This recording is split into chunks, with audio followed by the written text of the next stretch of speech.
Hello friends, எங்கள் பாப்பாவோட first உண்டியல் காசில் என்ன வாங்கணும் அப்படிங்கிறத பார்க்கலாமா? நேற்று ஃபோரம் மாலில் ஒரு மினி ஷாப்பிங்கே போட்டாச்சு. லைஃப் ஸ்டைல் தான் போயிருந்தோம். ஃபஸ்ட்டு எனக்கு என்ன வாங்கணும் அப்படிங்கிறத காட்டிடுறேன். நான் ஒரு 2 சல்வார் எடுத்தேங்க. இப்போ பார்த்துட்ருக்கீங்கள்ல, இது ஒரு சல்வார். இதோட ரேட் என்ன அப்படின்னு பார்த்தீங்கன்னா 3,999. ஆனால் ஃப்ளாட் 50% ஆஃபர் போட்டிருந்தாங்க. ஸோ அதனால் 1,999க்கு வாங்கியிருந்தேன். இந்த கலர் வந்து என்கிட்ட இல்லாத கலர், எனக்கு ரொம்ப பிடிச்சிருந்துச்சு. ஸோ அதனால் வாங்கியாச்சு. இன்னொரு டாப் வந்துட்டு இதுதான்.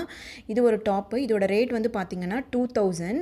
ஃப்ளாட் 50% ஆஃபரில் வந்துட்டு 999க்கு வாங்கியிருந்தேன். இதுதாங்க நான் வாங்கின சல்வார் செட்டு. இந்த ரெண்டும் தான் வாங்கியிருந்தேன். ரெண்டுமே வந்து பார்த்திங்கன்னா எனக்கு வந்து யூனிக்காக இருந்துச்சு. ரெண்டுமே என்கிட்ட இல்லாத கலர்ஸ், இல்லாத பேட்டர்னாக இருந்துச்சு. ரொம்பவே பிடிச்சிருந்துச்சு. அடுத்து எங்கள் பாப்பாவுக்கு என்ன வாங்கினோம் அப்படிங்கிறத பார்க்கலாம். அது பார்க்குறதுக்கு முன்னாடி இது என்னென்னா எங்கள் பாப்பாவோட உண்டியல்.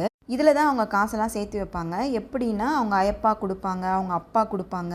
அப்புறம் சொந்தக்காரவங்க வீட்டுக்கெலாம் போனோம் அப்படின்னா, ஊருக்கு போயிருந்தோம் அப்படின்னா அவங்களாம் காசு கொடுத்துருந்தாங்க. அது எல்லாமே வந்துட்டு இதில் தான் சேர்த்து வைப்பாங்க. ஸோ அதில் வந்துட்டு ஷூ வாங்க போகிறோம் அப்படின்னு சொல்லிட்டு அவங்க சேர்த்து வைக்கிறதுக்கு முன்னாடியே பிளான் பண்ணது. அதை வந்து நேற்று நாங்கள் நிறைவேற்றிட்டோம். அவங்களுக்கு சூப்பரான ஒரு ஷூ வந்துட்டு வாங்கியாச்சு. ஷூ கூட ஒரு ஸ்லிப்பரும் வந்துட்டு வாங்கிட்டோம். ஏன்னா அவங்கள போட்டிருக்க ஸ்லிப்பர் வந்துட்டு சின்னதாயிடுச்சு. இப்போ இருந்தே சேமிப்போட அருமை தெரிஞ்சால் பிற்காலத்தில் அது உதவும்னு நினைக்கிறேன். இந்த வீடியோ உங்களுக்கு பிடிச்சிருந்தா மறக்காமல் சேனலை சப்ஸ்கிரைப் பண்ணிவிட்டு வீடியோக்கு லைக் பண்ணி